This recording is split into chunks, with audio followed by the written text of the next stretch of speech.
Unravel the mystery of phrasal verbs, separable and inseparable. Hello everyone. Welcome back to our English language learning series. Today, we're diving into the world of phrasal verbs. Specifically, we'll be discussing what they are, and the difference between separable and inseparable phrasal verbs. By the end of this video, you'll be able to understand and use these useful English phrases with confidence. So, let's get started. Phrasal verbs are unique to the English language. They are phrases that consist of a verb and a preposition, or a verb and an adverb, or sometimes both.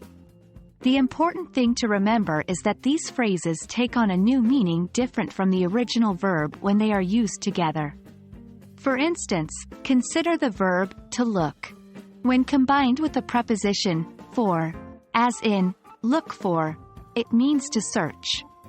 The phrase, look for, has a completely different meaning than just the verb, look.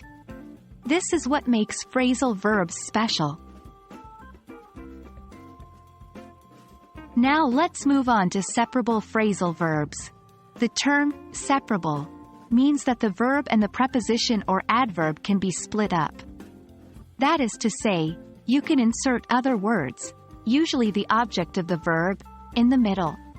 For example, the phrase, to turn off, is a separable phrasal verb. You can say both, turn off the light, and turn the light off. Remember, not all phrasal verbs are separable, but when they are, you can split them to create a natural-sounding sentence. On the other hand, we have inseparable phrasal verbs.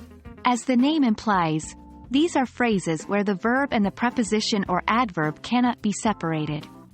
For example, to look after is an inseparable phrasal verb. We can't say, look my little brother after, it's always, look after my little brother.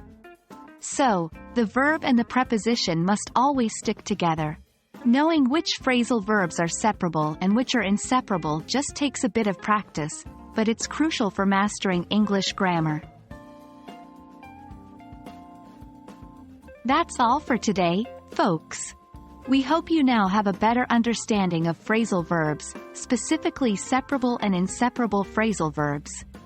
Remember, practice makes perfect, so try to use these in your day-to-day English conversations. As always, happy learning, and we'll see you in the next video.